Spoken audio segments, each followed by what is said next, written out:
Three people tonight, and three different ways a parent can hold on to control of a child that has nothing to do with shouting, and everything to do with never quite letting them become a whole, separate person. A woman who was the favorite, until she wasn't, until she was, again, on nobody's schedule but her mother's. A man whose whole childhood got rewritten into a story he didn't recognize. And a woman who is 41 years old and still, somehow, not allowed to be an adult in her mother's house. Let's begin. For a long time, I thought I just had a complicated relationship with my mother. Good months, bad months, no real pattern I could ever name. It took my husband, of all people, watching from the outside for a few years, to point out that there was a pattern. He'd noticed it before I had. He said, "It's not that she loves you less sometimes. It's that the favorite changes, and right now, it's your sister's turn." Growing up, there were three of us, and at any given time, exactly one of us was the good one. Never permanently. That's the part that took me decades to see clearly. For a stretch of my teenage years, I was it. Golden. Whatever I did was proof of what a wonderful daughter I was. And then, almost overnight, with no single event I could point to, the light swung onto my brother, and I became, without any conversation about it, difficult. Then a few years later, it swung to my sister. Round and round, across our whole childhood like a searchlight none of us controlled, and all of us were desperate to stand inside. What Aisha is describing isn't the fixed scapegoat and golden child split some families run, where the roles are locked for life. This is something else. Rotating favoritism. And it's arguably more disorienting, because there's no safe seat at all. If the favorite never changed, at least the scapegoat would know where they stood, however painful that was. When the role rotates on the parent's schedule, on the parent's private logic, every single child spends their whole life a little off balance, because the position of safety is never actually available to hold on to. You can't relax into being the favorite, because you've watched it get taken away from your siblings enough times to know it isn't yours to keep. The worst part, honestly, wasn't being out of favor. It was being back in it. Because when the light swung back to me, I'd feel this rush of relief so total it embarrassed me, and I'd throw myself back into being whatever version of me had earned it, no questions asked, grateful, almost giddy. I look back now and I'm ashamed of how easily I could be brought back in every single time, with nothing more than a bit of warmth pointed at me instead of someone else. Don't be ashamed of that. What you're describing is simply how the mechanism is built to work. It isn't a flaw in you, it's the intended effect. When approval is scarce and unpredictable and rotates between siblings, it doesn't just control the child currently out of favor. It controls all of them, permanently, because everyone is competing for a light that only ever lands on one person at a time, and never for very long. 3 children, 1 spotlight, and a mother who never had to do anything except decide, quietly, where to point it next. What finally broke it for me was watching the rotation start again with my own children, in front of me. My mother warming spectacularly to my eldest for a season, and just as suddenly cooling and swinging to my youngest instead, using exactly the same moves I remembered from my own childhood. And I recognized every beat of it in real time, and I understood, watching my own kids start to compete for something that was never fairly available to any of them, that I would rather have no relationship with my mother at all than teach my children to spend their whole lives chasing a light that keeps moving on purpose.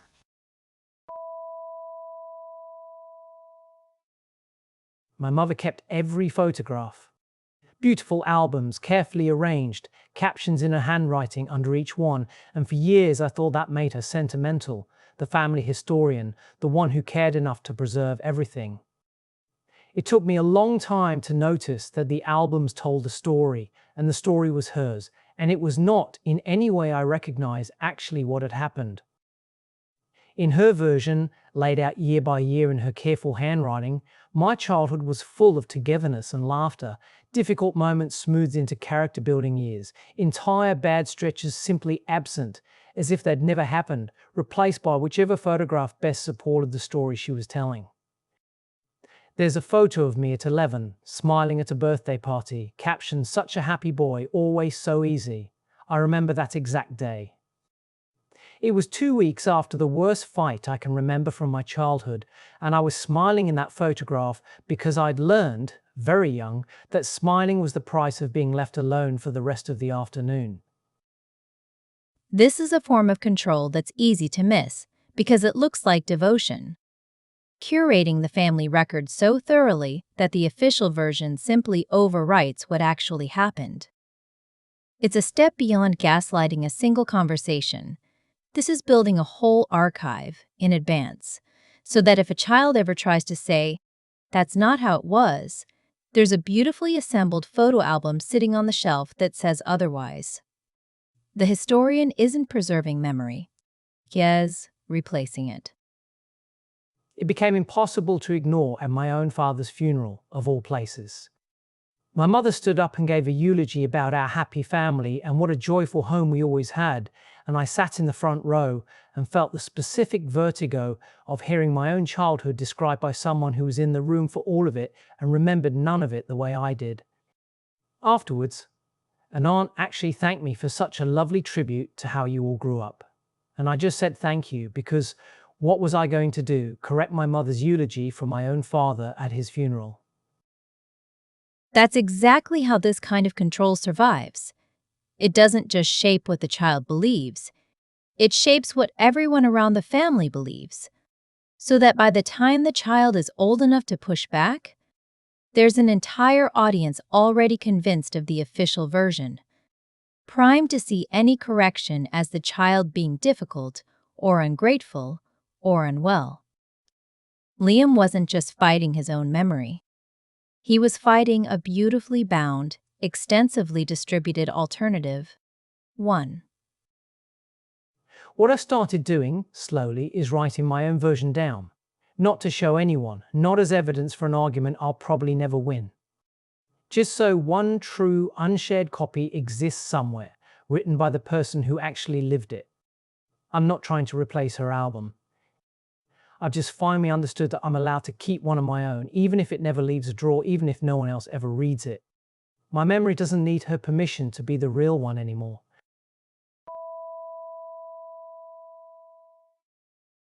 I am 41 years old, and in my mother's house, I am not an adult.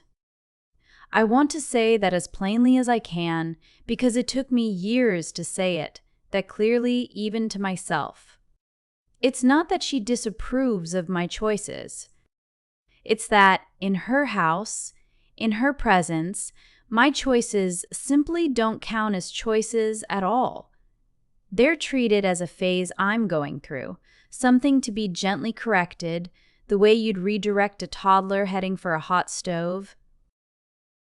I have a mortgage, a marriage, a career I built from nothing, and none of it exists the moment I walk through her front door. She'll quietly move my glass to where it belongs. She'll correct, in front of my own husband, the way I'm loading her dishwasher, as though I've never run a household of my own. Once, at 40, I mentioned I was thinking about changing careers, something I'd researched for months, and she looked at me with genuine, gentle concern and said, "We'll see. Let's not make any big decisions right now." The exact tone you'd use on a teenager, not a woman 2 decades into her working life. What Sana's naming is infantilisation, and its particular cruelty is how reasonable it's designed to sound in the moment. Every single instance is small enough to dismiss. A moved glass. Erected chore. A gently doubted decision. But the accumulated message, repeated for decades, is devastatingly consistent. Your adulthood is not recognized here. Your competence doesn't transfer through this door. In this house, You remain exactly the age you were, the day she decided who you were, and no amount of actual, external, adult life will update that file. The place it really lands is decisions about my own children. I've had my mother countermand a rule I'd set for my own kids, in my own house, and when I gently pushed back, she said, genuinely wounded, "I'm only trying to help. I raised 3 children. I think I know what I'm doing." As though the fact that I'd raised 2 myself, competently, for over a decade, simply didn't register as evidence of anything. In her framework, there is only one adult in any room we're both in, and it's her, regardless of my age, my history, or the actual provable fact that I am extremely good at the exact things she keeps gently doubting me on. Notice the phrase she used. I raised 3 children. That's the whole architecture of it in one sentence. An achievement from 30 years ago, still being used today as the reason her adult daughter's current, demonstrated competence doesn't count.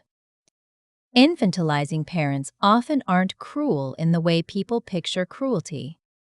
They're frequently warm, well-meaning, even proud of their children.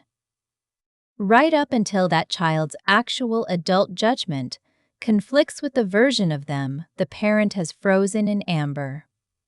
The warmth is real. It's just aimed at a person who stopped existing 20 years ago. What changed things for me wasn't a big confrontation. It was smaller and stranger than that. I started simply repeating my own decisions back to her, flatly, without asking for the reassurance I used to want. I've decided to change careers. Not, I'm thinking about, not, what do you think? Just the plain fact of an adult's decision, stated once, not up for negotiation. She still, sometimes, tries the old moves. The concerned voice, the, "We'll see." I've just stopped waiting for her to ratify anything. I am the adult in my own life. It turns out I always was. I'd just never once said it in a sentence that didn't leave room for her to disagree. 3 people, 3 completely different mechanisms. A spotlight that rotates on nobody's schedule but hers. An archive built to overwrite the truth. And a daughter who's never once been allowed to finish growing up in her mother's eyes. Different tools. With the same underlying claim, every single one of tonight's stories comes down to the same quiet assertion. I decide who you are, not you. Aisha's mother decided, moment to moment, who deserved the light. Liam's mother decided, permanently, in ink and photographs, what his childhood actually looked like. And Sana's mother decided, and keeps deciding, that no amount of adult life will ever update who her daughter is allowed to be in her presence. In every case, the child's own sense of themselves, earned, lived, demonstrated, was treated as something the parent got to overrule. So if you recognized yourself in any of this tonight, here's what I want to leave you with. Being the one who finally says, plainly, this is who I actually am, and it isn't up for a vote, is not arrogance, and it isn't disrespect. It is the most basic act of being a person. You do not need your mother's ratification of your own memory, your own competence, or your own worth to be real. It was always real. You were just never once given a sentence to say it in that she was allowed to leave unchallenged. Look after yourselves. I'll see you in the next one.